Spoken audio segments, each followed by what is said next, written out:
सरकार का पहला गजट नोटिफिकेशन 1950 में 1950 के गजट नोटिफिकेशन में बॉम्बे प्रोविंस के अंदर धाड़का जनजाति सम्मिलित है। इससे पहले अगर हम और पीछे चले तो 1891 की जनगणना और उसके पश्चात जितनी भी जनगणना हुई है उन सभी के अंदर धाड़का जनजाति की संख्या अलग से दिखाई गई है, जिसमें जो वर्तनी जो इस्तेमाल की गई है, स्पेलिंग जो इस्तेमाल की गई है DHNKA। अब 1976 के गजट नोटिफिकेशन आता है और 5 राज्यों के अंदर धाड़का जनजाति को अनुसूचित किया गया है। महाराष्ट्र, गुजरात, राजस्थान, मध्य प्रदेश और बाद में छत्तीसगढ़ पर। इन सभी 5 राज्यों में धाड़का जनजाति की वर्तनी स्पेलिंग जो है DHNKA, जो कि 1891 से लेकर के और 1976 तक चलती आ रही है। अब इस गजट नोटिफिकेशन का हिंदी रूपांतरण आता है 1979 के अंदर, लगभग 3 साल 2 महीने 9 दिन के बाद में। इस गजट नोटिफिकेशन के अंदर जो इसका हिंदी रूपांतरण किया गया है उसके अंदर 5 राज्यों के अंदर इन्होंने हिंदी वर्तनी अलग अलग रूप से दिखाई गई है।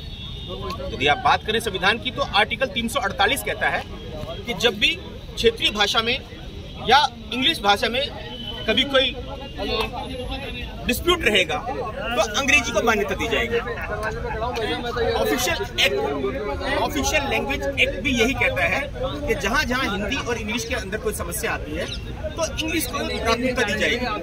समय समय पर सुप्रीम कोर्ट ने बहुत सारे ऐसे निर्णय लिए गए हैं जहां पर क्षेत्रीय भाषा को मान्यता न देकर के अंग्रेजी भाषा को मान्यता दी गई है।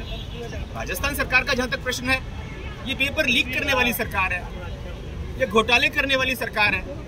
चुनाव से पहले राहत देने के शिविर लगाती है, 4 साल महंगाई बढ़ाती है, 6 महीने में राहत देती है। आप बताएं कि महंगाई बढ़ाई किसने बढ़ाई?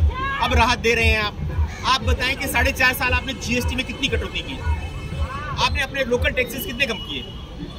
सेल टैक्स सरकार के विशेषाधिकार में है, आप सेल टैक्स कम करो। चुनाव से पहले आकर के आप महंगाई राहत दे रहे हैं। विषय पे आते हुए मैं सिर्फ इतना कहूंगा, किसी एक समूह विशेष को खुश करने के लिए तुष्टीकरण की राजनीति जो कर रही है राजस्थान सरकार, ये ठीक नहीं कर रही है। समय समय पर धाड़का जनजाति को इन्होंने तंग किया है और हर समय इनको मुंह की खानी पड़ी है। चुनाव आ रहा है, दिसंबर का समय है। यदि ये सरकार नहीं जागी तो इनको औंधे मुंह गिरना पड़ेगा, मुंह के बल गिरना पड़ेगा। ये मैं आपको आपके चैनल के माध्यम से सरकार को कहना चाहता हूँ। या तो ये विवादित पत्र वापस ले, अन्यथा इनको इनका रिजल्ट भुगतना पड़ेगा। बहुत धन्यवाद।